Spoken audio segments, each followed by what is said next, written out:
Test everything out, see what it sounds like, see if everything's working. Test everything out, see what it sounds like, see if everything's working. I think the audio is too low on my mic. I think the audio is too low on my mic. Way too low. Let's get this go. Let's get this up higher than this. This is way. Let's get this. Got it higher than this. This is way. Yeah, I can't believe it was that low. Yeah, I can't believe it was that low. I don't really know why it does that for. I don't really know why it does that for. Okay, so I got that straightened out. I don't really know why it does that for. Okay, so I got that. Sounds good on Kick. Let me go to Rumble and test it out now, see what it sounds like.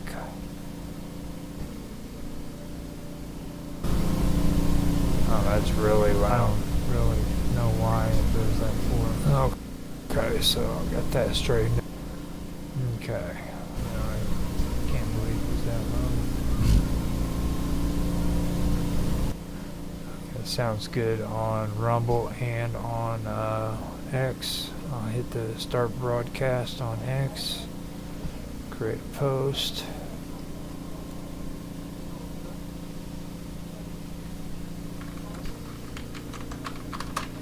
Broadcast on X. Create a post. Post is on. Let me see what's going on here with YouTube. Broadcast on X. YouTube sounds good. Now, this is the first stream that I'm doing for Strange Stories. It was actually called Strangeness when I did it last year. I'm a couple months behind on schedule for getting new episodes of this out. I do have the uploads coming in on YouTube. This is the actual new streams that are coming out on Wonderful World of Weirdness, so that you guys know. I went through and I pulled up some good content to go further into this. So far, by the way it looks, I will be the only one doing the stream, which is fine with me. The last time I had Karma Love with me, and she isn't available anymore, so I will be continuing the Strange Stories as scheduled. I will be. It sounds like we are good to go. I have 4 more minutes. I'm going to go and get a quick smoke break in before I get started on this, and I will be back and hit record and get the episode started. So it's supposed to be at the beginning of the hour, but it might be a couple minutes after that. So let me go ahead and get this going, and I'll be back.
Okay, I am back. First, I gotta pull up all my information that I need to have for this show, and tonight's gonna be pretty good. We are going to be talking. Well, first, what I wanted to do when I first started doing this was I wanted to talk about the suicide forest. Then I decided, no, you know what I'm going to do? I'm going to go ahead and I am going to discuss the entire story. I'm going to include Mount Fuji into all of this because I think, in my opinion of everything, I don't believe the full story is being told if you don't mention the background of Mount Fuji. Some of the things that are going on in that area geographically as well. So that's one thing that I really wanted to... What's up, Roger? Hello. Just started up on the stream for Strange Stories. You want to come in and hang out? I was thinking about just kind of hanging out, and I don't know how much I can join in. I haven't even eaten today yet.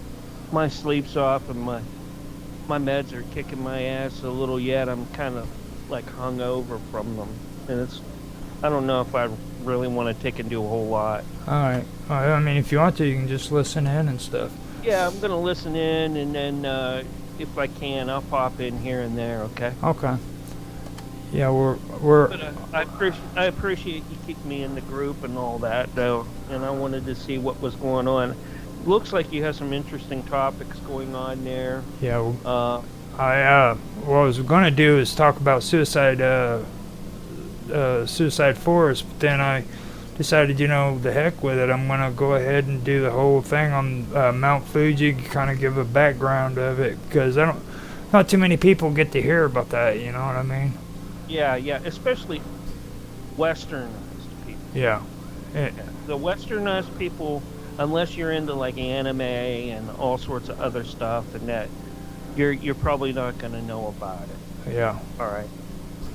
And but it's super interesting, especially their beliefs and the spirit system over there. It's amazing. I got a taste of that 4 years when the 2 times that I was in Guam for 2 years, which is 4 years. So yeah, and the Chamorro people have some similar beliefs too. Nah. So if you ever want to talk about that, I can bring up some of that, like the Tatamono. Now, have you ever been to the Nurasawa ice caves and stuff like that? No, I've never been to. I've been to Okinawa, and we weren't really allowed to do much off base other than maybe hit some restaurants close by that we could walk to. All right. Mm-hmm. And then we had to get back because we were only there for like 10 days to 2 weeks for like training.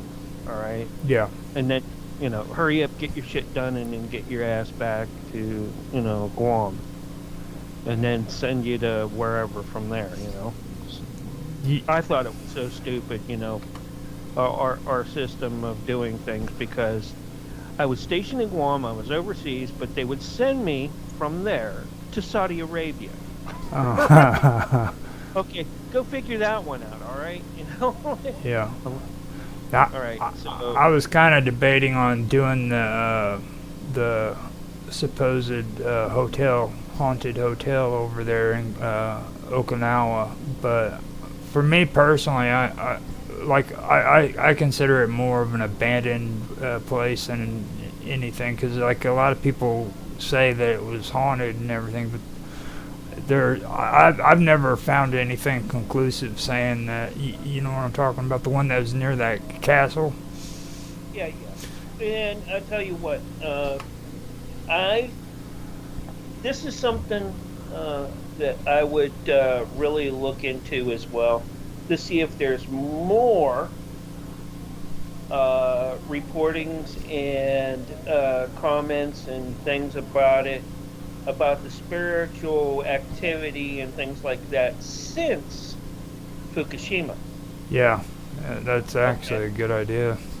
And then see if it correlates with what happened to Nagasaki and or Hiroshima. Mm-hmm. The spirit. See if there was a rise in spirit and paranormal activity after that compared to before. That's how I would have done. Like Cafe Enigma if I was running that show. But that's what I would have talked about. But All the good stuff. you know All the good stuff, man. yeah. If you need a good clip for that, I don't know about clip, but I know I have the In Search of Hiroshima that I could probably send you. That would actually be pretty cool. I'd appreciate that. Yeah, hold on here. Let me see. Because I have all the what is it? In Search of, even the movies Yeah. on my passport. Yeah. I gotta find out what season it's in too. So In Search of, that was actually a pretty good show. I really wish. that's some awesome show. That's where I first found out about Saint Germain. It came from season 6. Now this is Okay. the old one with Leonard Nimoy on it, right? Yeah, but you know who the first person who narrated was? Oh God, it's been so long. I know it wasn't Leonard Nimoy. Wasn't. It was the same guy that did Twilight Zone, Rod Serling, yes. He's actually the one that. Then he died. Mm-hmm. I hope this isn't too big. Yeah. There you go. This is about Hiroshima survivors, Okay. but it talks all about the Hiroshima stuff though. Okay. Okay. All right. So, what I'm going to do is I'm going to start out doing a reading for Mount Fuji, and I'm going to kind of it'll give a little bit of a background on Mount Fuji and the stuff going on there. So. Is Sonya coming in? No, not yet. I doubt if she will. She's I don't know what she's doing actually. She was on yesterday, and it looked like a whole lot of her family and stuff was getting ready to, or hanging out and stuff. So. Oh, I caught her on D Live doing a podcast with somebody from D Live, and apparently they were real close, and they were talking about sex and all that. And I'm like, okay, that's Sonya. Hey, I know. Oh, Sonya, she's something else. Mhm. So then I'm gonna do my countdown, and I'm gonna get my show started. So. Yeah, this dude sounded like he was from UK, and it definitely wasn't Edward. Thank God. Okay. I'm gonna mute and you go for it, and I'm gonna listen to you guys. Okay. All right. Okay. Here we go. I'm gonna get ready to do the show. Do my countdown now. 3, 2, 1. Now. Hello, everybody, and welcome back. This is the beginning of another season for Strange Stories. Before, I had it named Strangeness, but this time I'm going to go ahead and make it Strange Stories, which that's what I actually did. I changed it over to Strange Stories since the last season I did. And I've been doing those episodes on Wonderful World of Weirdness, where originally it was on my other channel, Strange Stories.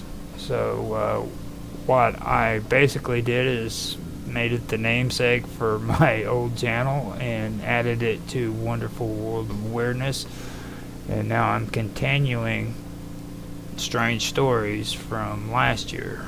And this time around, I'm not going to have Karma Love with me. She hasn't been able to make it to any of the shows here recently, so it's fine. I can do these on my own. I'm pretty good at doing that at this point now. So, with that being said, I wanted to welcome everybody to the show and let everybody know what the topics are going to be about tonight.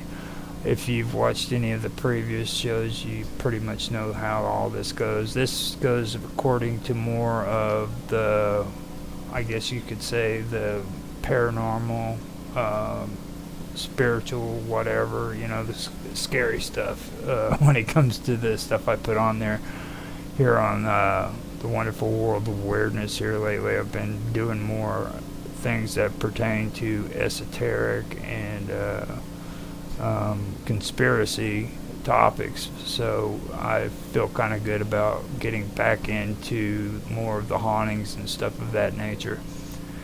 Now, my topics for tonight are going to be concerning, well, at first, what I wanted to do is I wanted to do some stuff in Japan, so I'm going to be covering a lot of the things going on in Japan. At first, I wanted to do just on, in this area, I wanted to do just the suicide forest, but then I thought about it and I was like, you know what, I'm going to go ahead and just expand that and do Mount Fuji and add the suicide forest into it, so that when people hear the story, they hear the whole complete story about the mountain and everything that's going on there geographically, as well as some of the lore and the belief systems that they have in that area. After that, I want to go into Oiran Buchi. If I say that wrong, I apologize, but that's another folklore in Japan. It's about the Countess Abyss, the Countess's Abyss. I'm going to be covering that. And then I want to get into something that's really been fascinating me too. It's a Tono's Kappa pool. Now, later on, I want to come back on and I want to go over what Kappas are in Japan, because I haven't got all the information on that yet, but I want to pull that up and I want to kind of go into the subject of Kappas, because that by itself is pretty amazing. Now, like I said, my Japanese, I don't have any Japanese, so if I say these words wrong, I apologize for mangling the words up. So I'm going to say that ahead of time. Then after that, what I want to do is I want to go over the Kyoto tunnel, or Kyoto, and that'll pretty much cover it for tonight, but I did pull together a lot of good information on that, and like I said, we will be discussing Japan, and I want to do more of it, but this is, in my opinion, a good start when it comes to that. So with that being said, I want to go ahead and start out with Mount Fuji. Now, standing at 3,776 meters, Mount Fuji is the tallest peak in Japan, the result of volcanic activity that began approximately 100,000 years ago. Today, Mount Fuji and the surrounding areas are popular recreational destinations for hiking, camping, and relaxation. One of the country's most iconic symbols. Travelers come from across the world, flocking to Suzuoka and Yamanashi prefectures to catch a glimpse of this awe-inspiring mountain. For the Japanese, however, Mount Fuji has long been a site of spiritual importance and a source of artistic inspiration. Over the centuries, the Japanese have forged a spiritual bond with the mountain. Legends has it that notable religious ascetic,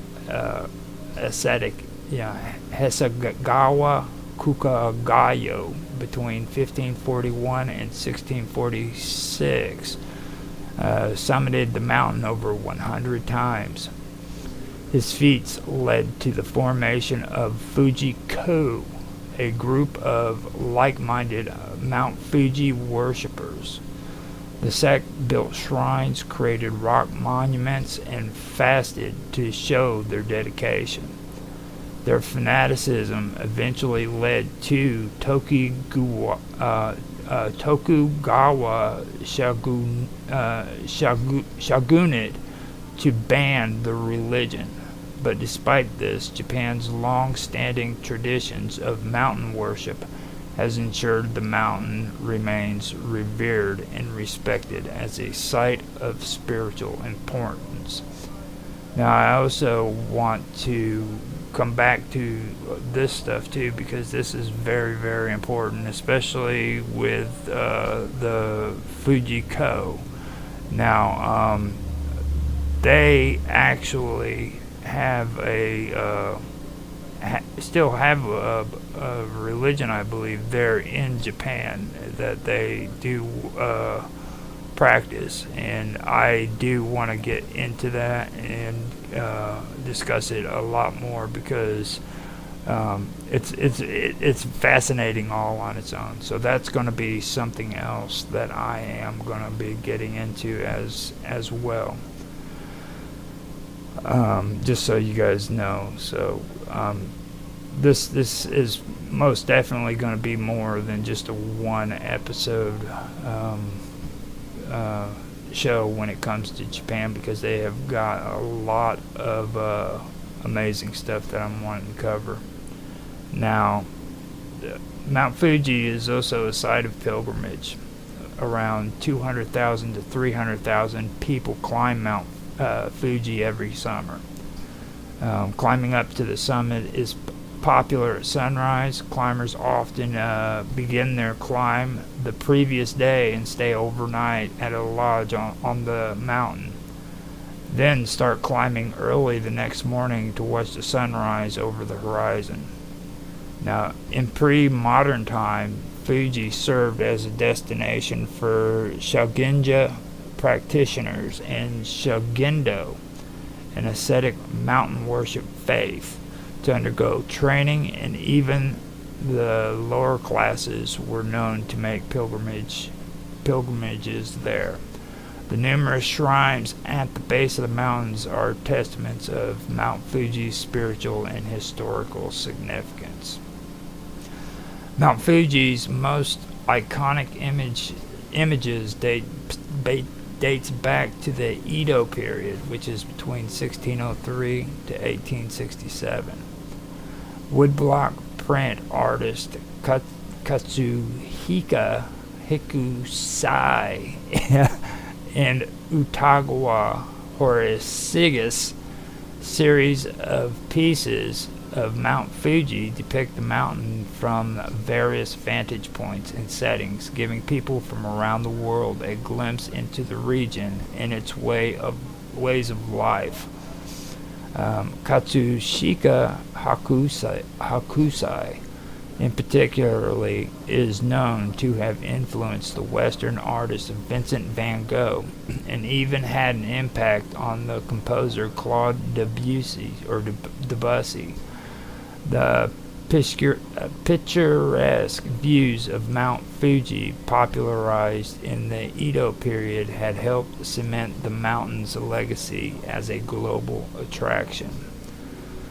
Now, formed approximately 100,000 years ago, repeated volcanic eruptions gradually transformed Mount Fuji into the largest mountain in Japan, at 3,776 meters tall. The last eruption was in 1706, and it lasted for 16 days, with volcanic ash reaching as far as Tokyo. Volcanic activity is also responsible for creating Huazan, which is one of Fuji's secondary peaks. the 5 lakes at the mountain's base, and numerous caves near Owakagora Forest, which is the real name for the Suicide Forest. Now, the area is also blessed with many mineral-rich hot springs, making the region a paradise for both outdoor recreation and relaxation. Now, that is going to get us into what I wanted to talk about when it comes to the landscape that's around there. Now, not only do you have the forest, okay, but because of the activity of the volcano, you also have cave systems that are set up that's around there, and 2 of them are something that I really believe that should be discussed. And before I do that, though, I want to get into the Shugendo, and this was what I was just reading. It mentioned the Shugendo, and I wanted to go over what these people are. Now, the Shugendo is a highly syncretic religion. It's a body of ascetic practices that originated in the Nara period of Japan, and having evolved during the 7th century from the amalgamation of beliefs, philosophies, doctrines, and ritual systems drawn from local folk religious practices. Shinto mountain worshipping, Buddhism, and Taoism is where it comes from.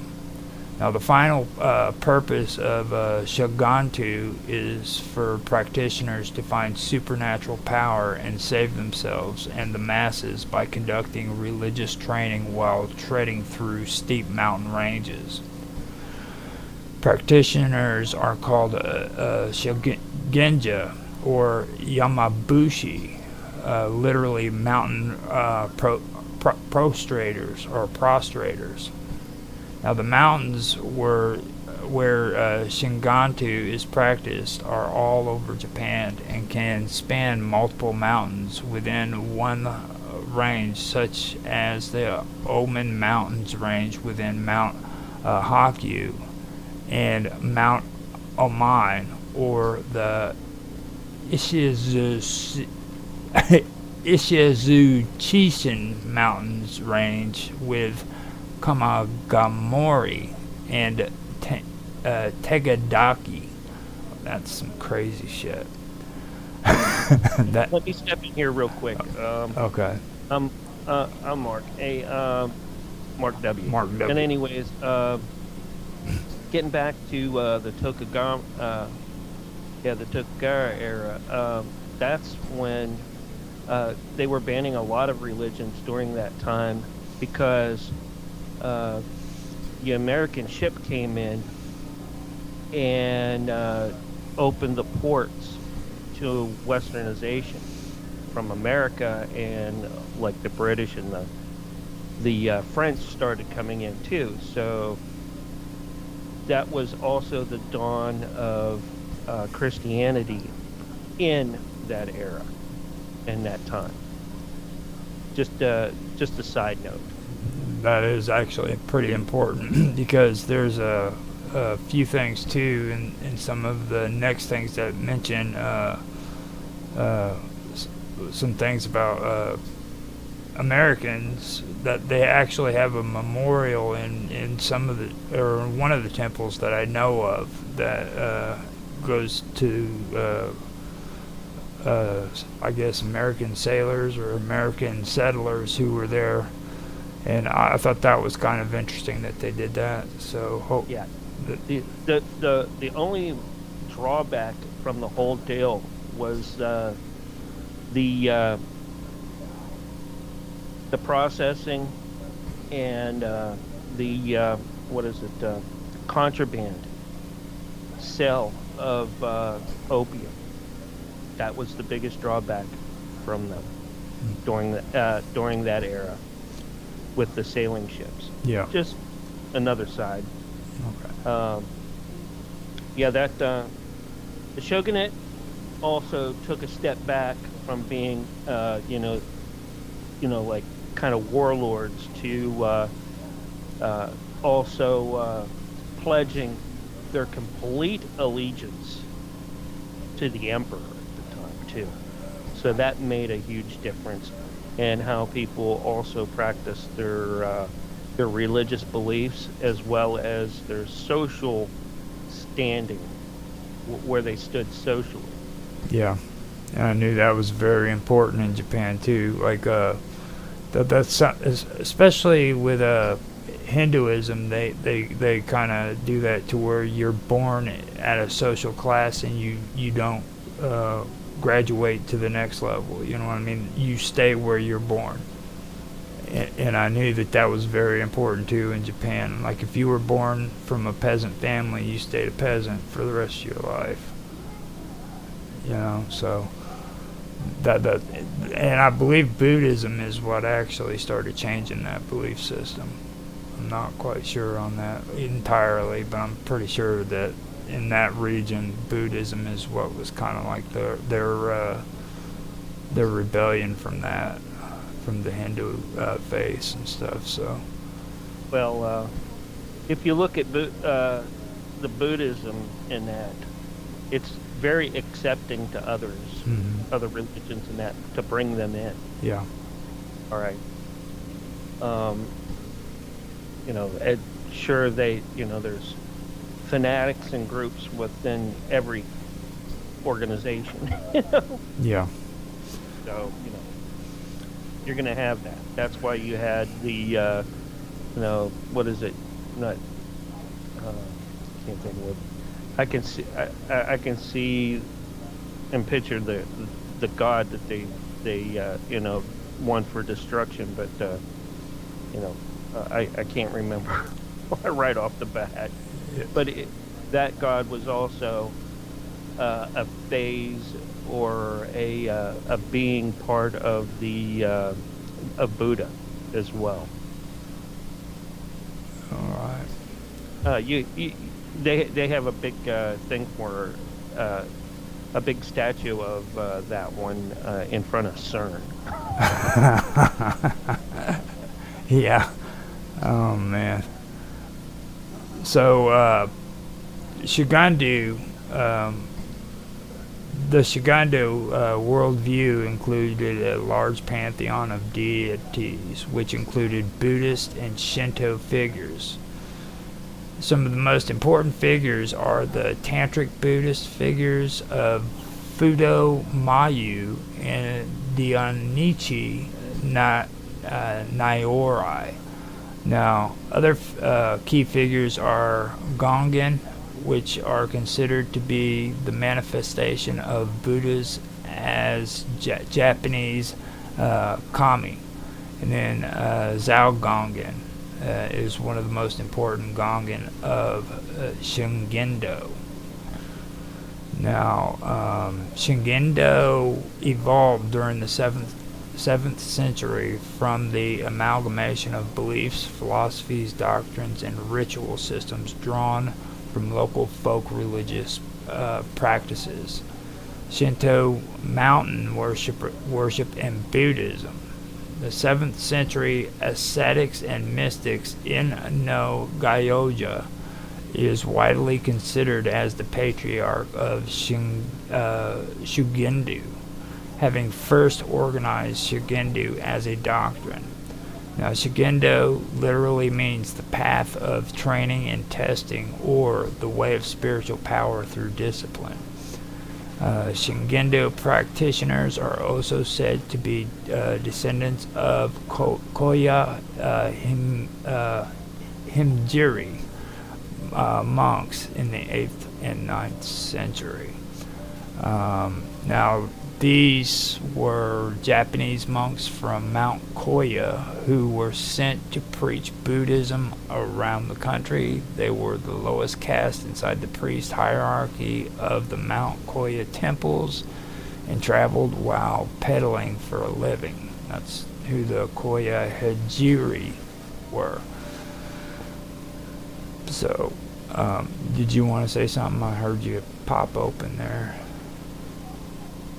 No, that wasn't me. Oh, okay. Unless someone else popped in.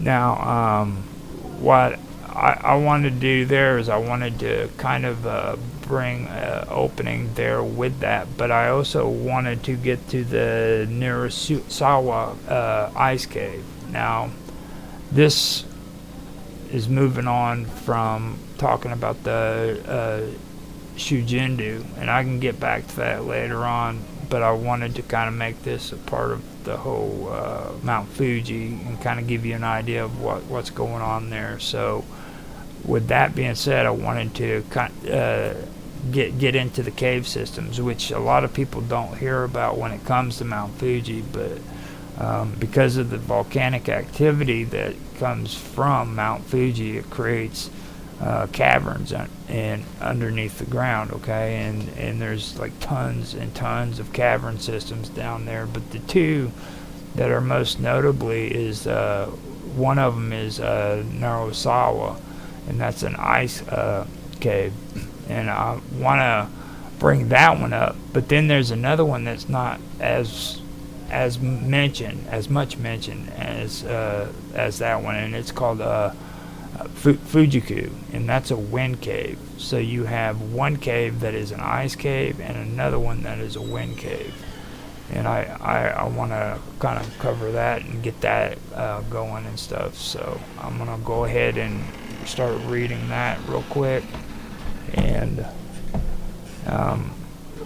get going on that one. So this is the Narasawa Ice Caves, and the Narasawa Ice Cave is a frozen subterranean realm located in the heart of the Okagora Forest at the base of Mount Fuji that formed when nearby Mount Nagao erupted, or Nagawa erupted.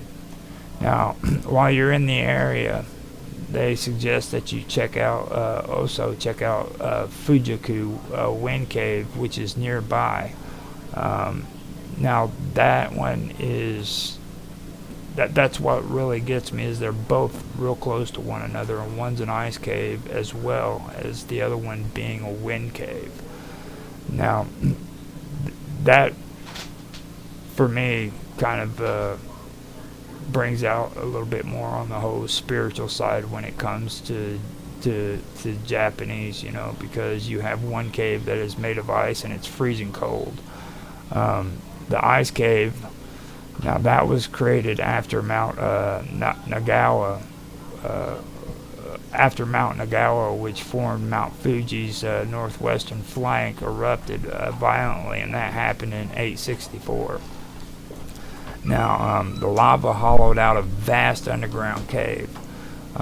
Temperatures drop steadily there as you make it down the stairs and through a dark tunnel when you go into it.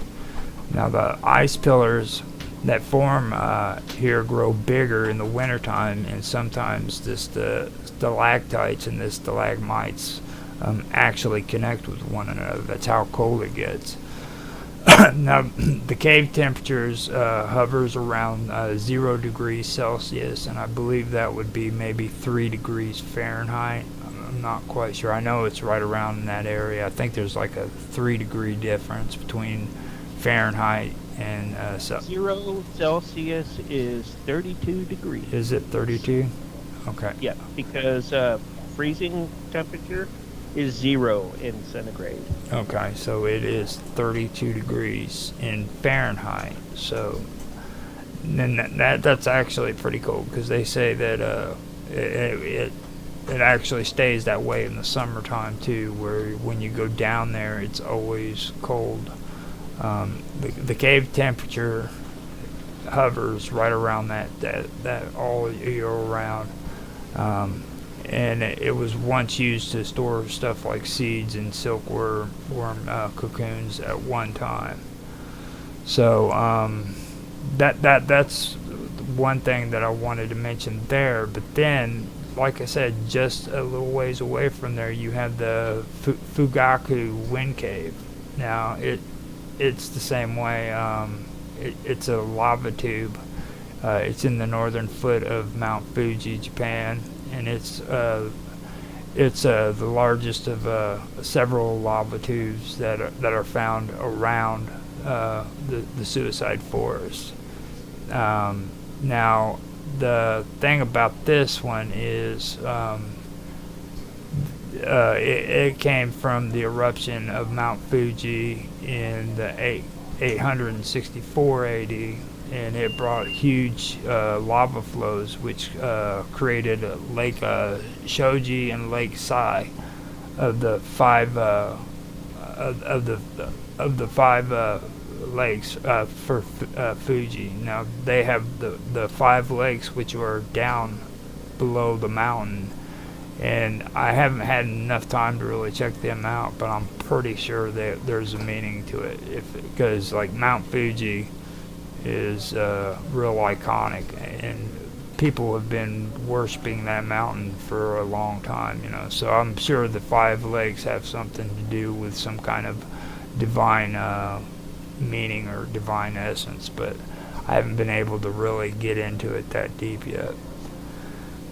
Now, by dividing Seino Umi into 2, several cinder cones, such as the Amuro and Nagao mountains, and a large flat area now called the Akagora Forest, which is the Suicide Mountain. In this, now that's basically what was happening with these lakes. They were dividing these up into 2, and that's what they're talking about. Now, in this forest can be found several lava tubes, including Narasawa ice caves, which I just mentioned, and then you have the Fujiku Wind Cave, and then you also have Lake Saibat Cave in Fujikawa Town, Fujikawa Guchiko town, and that's in the Yamanashi prefecture, and the Yamanashi prefecture is what has the forest and Mount Fuji and everything else in it. Now, all of these all of these were declared as national monuments of Japan in 1929, just so if anybody wants to know.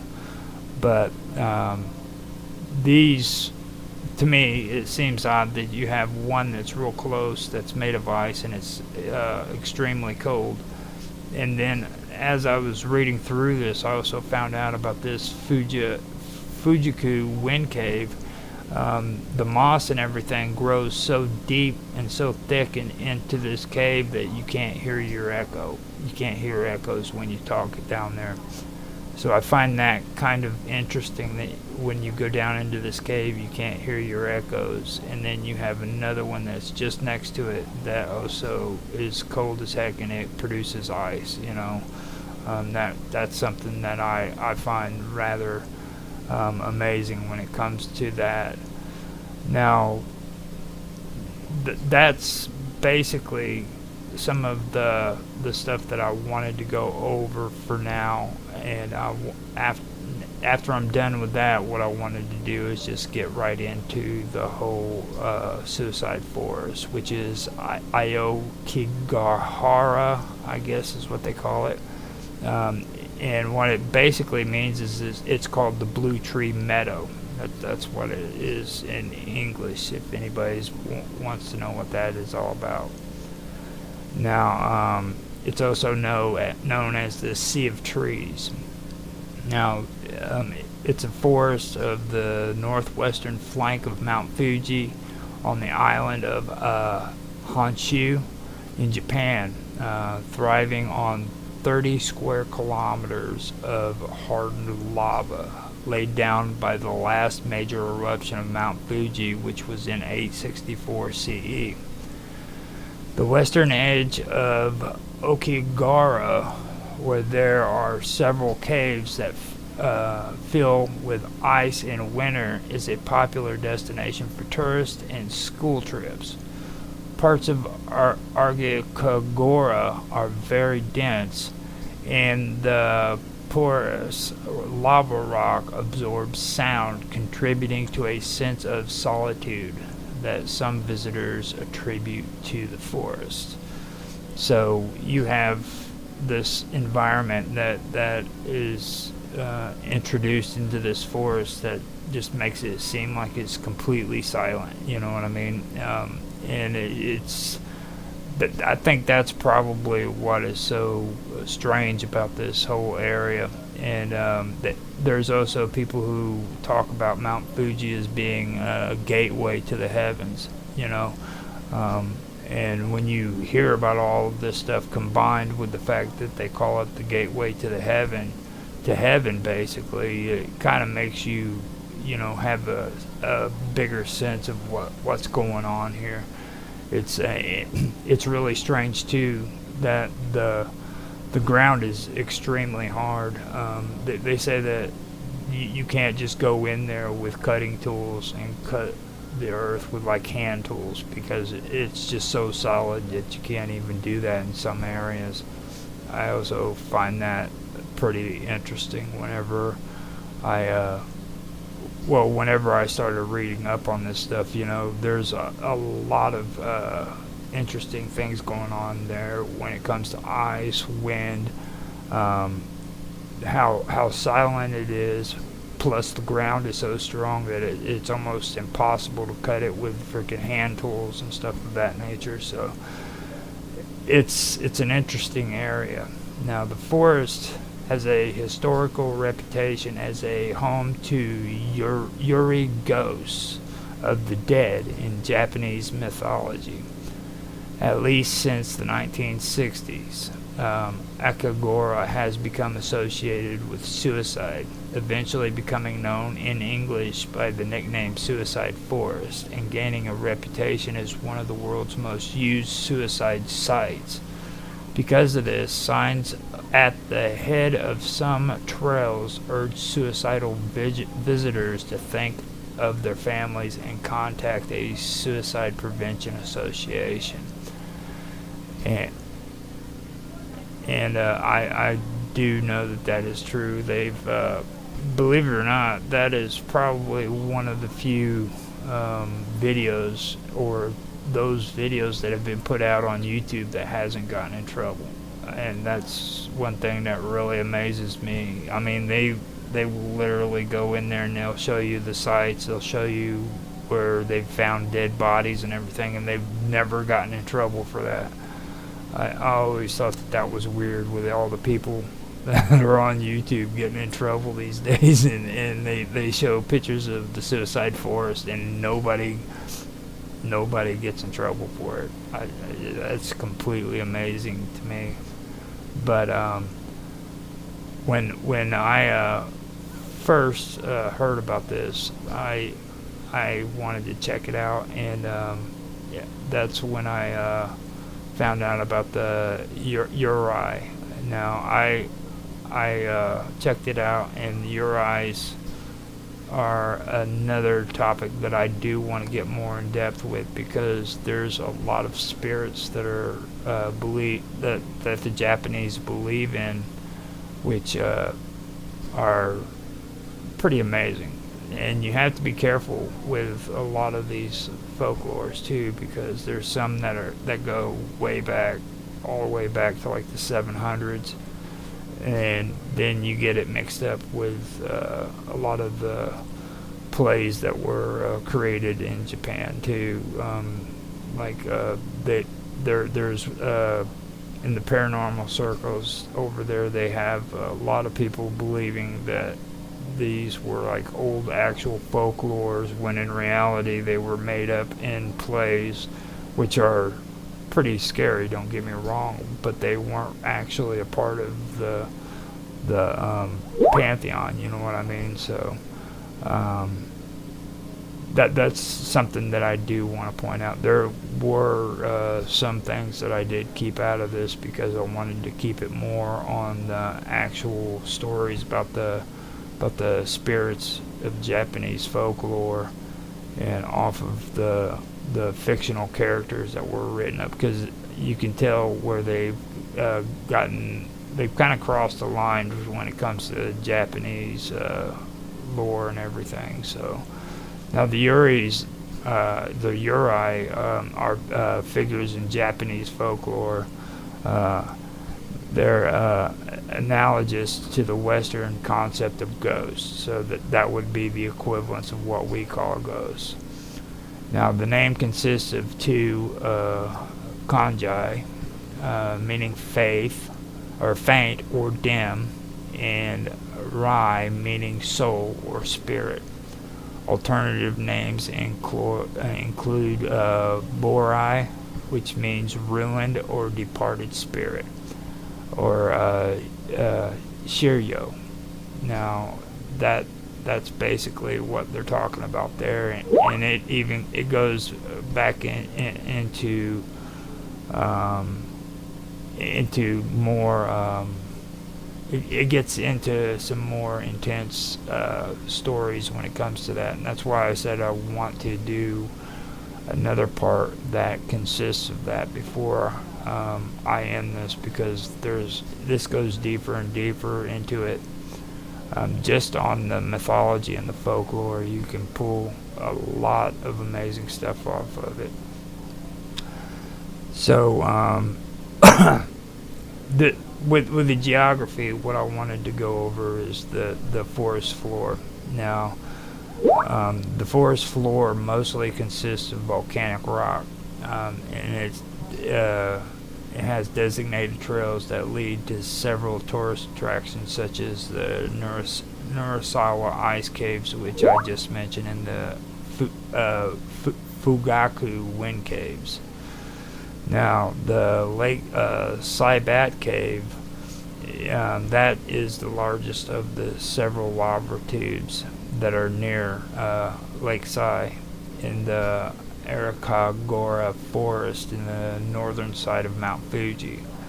Now, it's known as a cave where visitors can observe the bats which live there. So you have a bat cave, you got a wind cave, and you got an ice cave, which I think that's actually pretty cool. Other than the fact that you have to walk through a suicide forest to get to them, which is kind of odd there, but I've got to find out what Mark's doing here. He's okay, so that's what I wanted to do. Let me see how much time I actually put into that. I wanted to get that going on before I moved on to it. Now, if anybody has any more information that they want to talk about when it comes to Mount Fuji, feel free to write it into the comment section, and I will be more than happy to check it out and maybe share it on stream if you guys are watching. But like I said, I wanted to move on and get some things going on in here and get more of this going. Now, Mount Fuji, like I said, I'll come back to it and get it going more here later on, because there are some things, and there's other topics too that I do want to bring up, especially when it comes to this. I believe it's this next one. I am not. Yeah, actually, it could be. There was a really big. Well,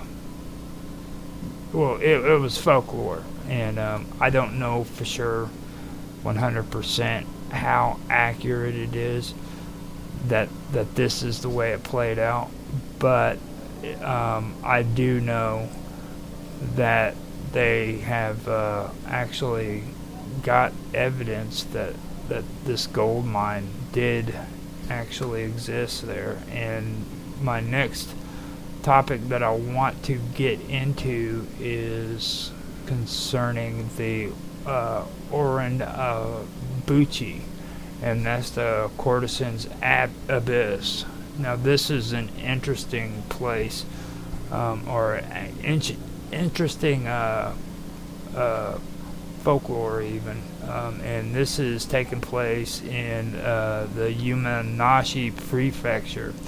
It's called the Oran Bucci, and what it is it tells a tale of betrayal and tragedy. Now, during the Edo period, miners lured courtesans to a bridge, and that was so they could throw them into a gorge to protect the secrecy of their gold mines.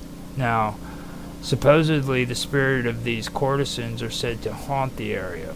Their cries echo through the night. Now, the story is supposed to reflect the darker aspects of feudal Japan, where human lives were often sacrificed for wealth and power, which they constantly always, that was kind of like the common theme when it comes to reading a lot of this stuff. Now, visitors to Oranbuchi report ghostly apparitions and an overwhelming sense of dread. Now, Kurakawa Gold Mine is what this is all about. The Kurokama Gold Mine is located in the Kurokama Kenzan Mountain, and it's an ancestral home of the Takeda clan. Now, during the 1570s, the mines was at its peak, providing the leader Takeda Shigen with great power and influence. History states that at the time, the miners were serviced by at least 55 courtesans. These women were there to entertain the men as they wanted, but when the mine started to dry up and became redundant, the area was to be abandoned and the women were not needed anymore. The location of the mine was always kept a secret, and this meant it was apparently too risky to just let the courtesans go, as they may provide enemy clans with information on where the mines was located. A brutal plan to get rid of the women that involved building a platform over the gorge was put in place. As the women stood on the stage practicing for a welcome party that would never happen, the supports were taken out by the men and the women fell to their deaths. Legend has it that you can hear the wails and cries of the women to this day. So, that is basically what the story is about. So the Kurakawa gold mine was supposedly, or it was a gold mine located in the city of Kashu, Yamanashi, Japan, which was in operation for several hundred years from the Sengoku period into the modern era. Now the site, along with the Nekayama gold mine, was collectively designated a National Historic Site of Japan in 1997 as the Kai gold mine sites. Now, the Kai province, the ancestral home of the Takeda clan, is a very mountainous area with which is rich in mineral resources. After Takeda Shigen seized power from his father and unified the province, he developed the gold resources which were known to exist in various areas of the province, minting gold coins called Koshuken, which were in great demand due to their purity. The Kurakawa mine is located on the hillside of Mount Kiken, also known as Mount Kirikawa, in the northeastern part of the prefecture, at an elevation of around 1350 to 1400 meters.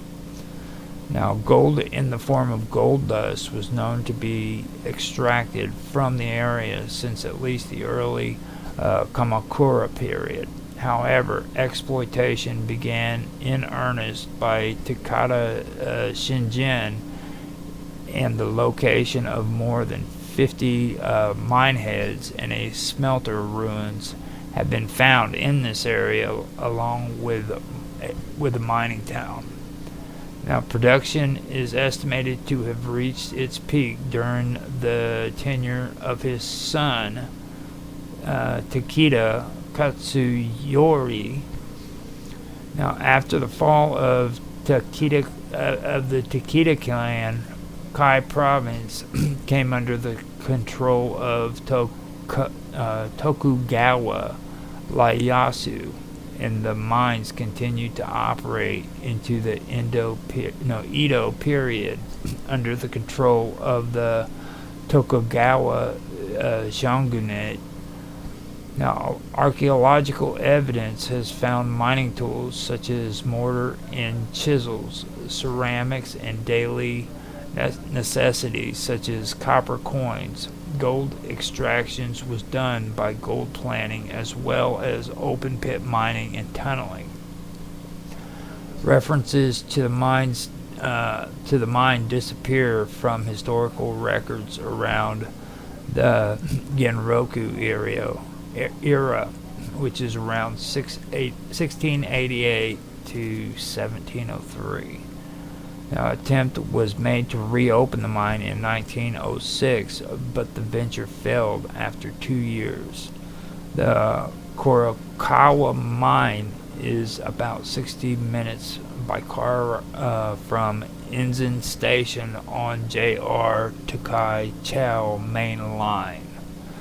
Now, the Nakayama mine is located in Minobu, Yamanashi, in the southern part of the prefecture, on the slope of Mount Kanashi at an elevation of 1,400 to 1,600 meters. The site covers 16.36 hectares, and 124 mine heads have been identified. The site has a flat area where the residents of the workers and the smelters once existed, and an extensive telling piles.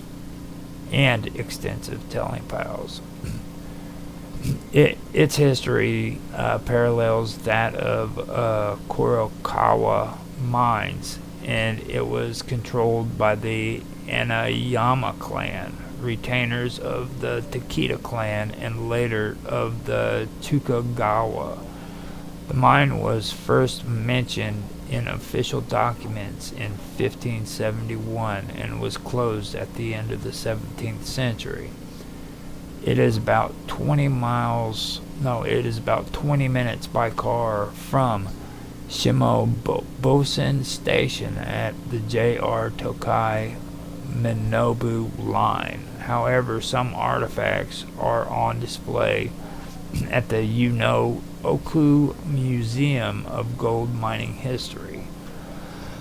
Now, I know a lot of that was a little bit confusing, but the reason why I wanted to mention this was because, according to the folklore, they needed to hide the secret of these of this gold mine, and evidence has been found that this gold mine, even after the fall of the clan, which eventually fell, like I said, it was still being produced well after. So even though it's a good story and it does have a good lore and everything, there is evidence that it wasn't as big of a secret as what everybody was making it out to be. But it is actually supposed to be a haunted site, according to what everybody says about it. So that was something that I wanted to pull up. I also have some more stuff that is about this too, and it has to do with, well, it's just something that I wanted to read that I think would also fit, and it would sound a little bit better too. So let me go ahead and read this to you and see how you guys think about it, or what you think about it. So just outside the city of Tokyo is Chichibu Tamakai National Park. It has 8 peaks and spans over 2,000 miles. This beautiful park covers over 4 prefectures in Japan: Saitama, Yamanishi, Nagano, and Tokyo. In Yamanashi Prefecture, in between the city of Kishu and the village of Tayama, just off of an old road that was once a part of National Highway 411, lies a gorge with a beautiful waterfall called Seiko Waterfall by the locals. To many, this seems like a beautiful area to stop after driving through the Japanese countryside, but you might not want to wander too close, for this is the spot where 55 women were killed by Takeda soldiers. One of the richest clans in Japan during the Sengoku Jidai was the Takeda. The landlocked province of Kai had to find ways to fund their armies and campaigns, and they found a way to do so: gold. In the hills near Mount Karakawa, the Takeda clan had a gold mine. Gold had been mined from these hills since the Heian period, which is between 794 to 1185, and during the Sengoku Jidai, the Takeda took advantage of the mines. This was a major operation which required miners, guards, and women to entertain the men during their off hours.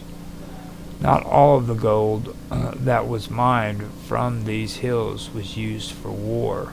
Some were buried in the hills as offerings to the gods, mainly as offerings for good fortune for the Takeda in battle, and many believe treasure caches that were also buried in the hills might still be there today.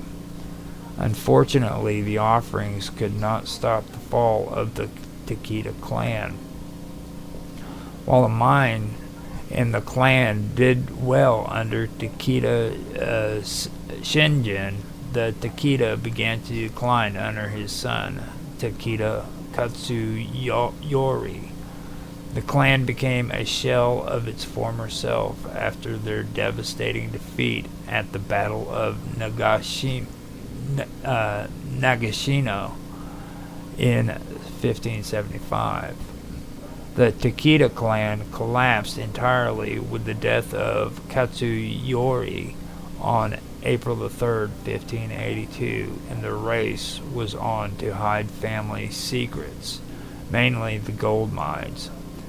Even though the mines were beginning to run dry, members of the dying clan were worried about people finding out the location of the mine and the gold caches. To keep information about the gold from spreading, they targeted the women.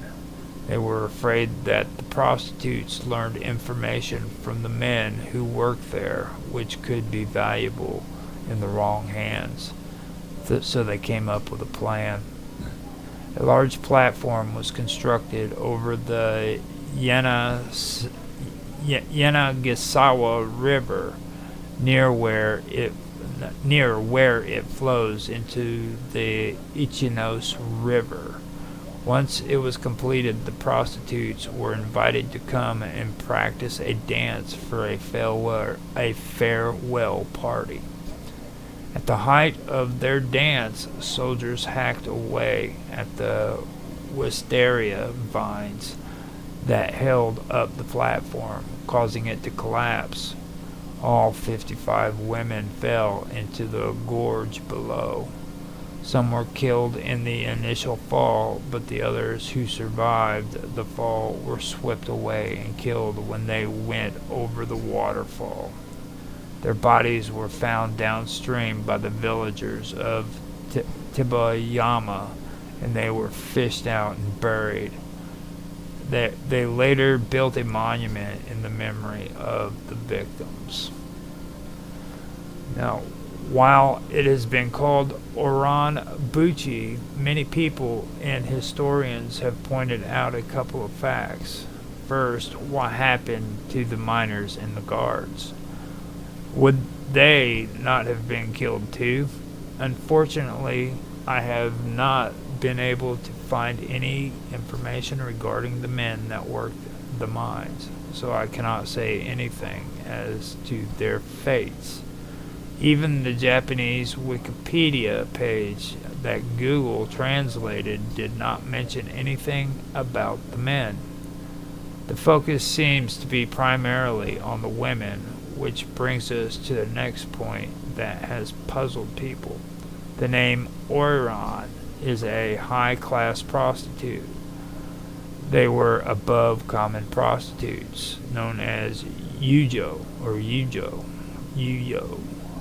For while they might have been sex workers, the highest ranking Oran Tayu might not engage in sex work. They also had talents in traditional arts and were known to be exclusive and expensive. These ladies would not have entertained minors, but Yujo would have. On top of this, the profession of Oran came about during the Edo period, which is between 1603 to 1868. Years after this incident occurred. Perhaps the name Uran-Buchi came about during this era, and even though they might have been lower class prostitutes, perhaps the name was given to them out of honor due to the violent nature of their deaths. It is just a theory of mine, but there is another that many historians entertain, and that is that the women were not prostitutes at all. Under Takeda Shingen, the Takeda clan used female ninja to help gather information about their allies. This meant that these ladies not only had information on the enemies of the Takeda clan, but they had information on the Takeda clan as well. Now, historians have entertained the idea that the death of prostitutes might have actually been a cover for killing some of the female ninja that was under the employ of the Takeda clan.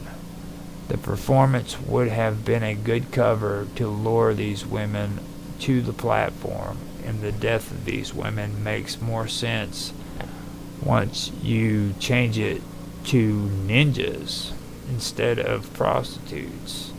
This is just a theory that has been proposed to explain the deaths of the women, but it still does not explain why the miners and guards were not killed. Now, Oran-Buchi is considered one of Japan's most haunted places, much like what happened with Huchioji Castle due to the instant of sudden death that happened at this location. The land has been imprinted by the spirits of those who have died. Most of the activities that have been reported here at this location have mainly occurred at night. The most common thing that most people experience here are the cries and screams of women falling to their deaths. Singing has also been heard on the bridge where the platform once stood, marking the women's final moments before they died. Those who are able to reach Oranbuchi are advised to go during the day because one could easily fall off the edge. This is another reason why men are cautious about going to this area. It is said that the vengeful spirits might retaliate against any men who dare come near the site by pushing them off the edge, making them experience the same fate as them. A sign stands near the bridge today as well as the monument, and even the sign is considered to be haunted. The sign tells the story about what happened at Oranbuchi, but according to legend, it is said that if you read the sign in its entirety, the curse will be placed upon the reader. I managed to find a picture of this sign on Google. Dare to read it? That's some crazy stuff. So, that is a story that I did want to share right there. I know that was kind of cheesy. It's like I said, a lot of archaeology and stuff has already been found out that shows that these mines had never been hidden. They were actually mined well after the legend, and there's just a lot of things that contradict it, but it's still a good story, and people do consider it to be haunted. So I'm not the one to say if it's real or not, or if it's actually haunted or anything, but you decide. If you I didn't want to just leave the whole story out, you know what I mean? So I did want to bring that into it. Now, right now is getting pretty close to another engagement that I have to be a part of at the moment, but I wanted to find out how far I actually got here. Yeah. Now, see, I wanted to do the copper pools, and I could probably pull this off, but I am going to hold off on this and maybe come back to it later on. It'll give me some more time to pull up my information on some of the stuff, because I do want to I do want to get more into a lot of the ghostly apparitions and stuff that's mentioned into a lot of the stuff, like the Kappa monster is another one that I really do want to get into and kind of bring out as I go along with this. So it's like I said, this is going to be more than just a one episode series, because the Japanese hauntings are probably the best ones out of all of them, to be honest with you. Them and well, anything in the Orient, especially when it comes to China, even China and Indonesia. They have some of the coolest haunting spots in the world, to be honest. And I'm kind of debating on doing the Air Force Base that's over there too, because it's a pretty big hot spot. It's supposed to be one of the most haunted places in the world, to be honest. So maybe it'll give me a chance to regroup and get some of this stuff going. And I apologize about my bad reading. I do. This Japanese writing is horrible. This is almost as bad as Latin. If you guys have heard me read Latin, you know how bad I am at that. So, you still there, Mark?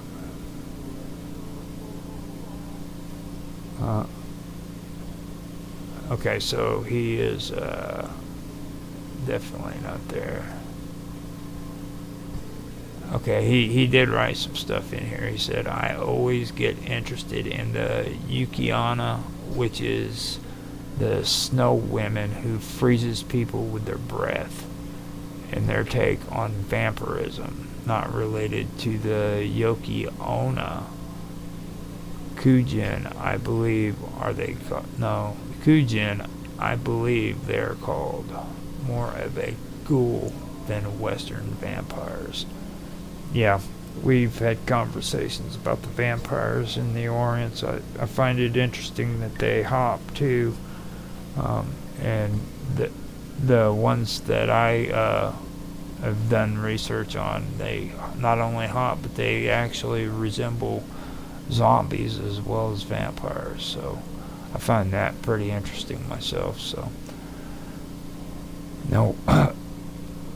With that being said, we have come to an hour and 6 minutes in recording. I have an hour and 24 minutes in live stream. I will check everything to see if we have any comments whatsoever. And if nothing else, I will go ahead and end it.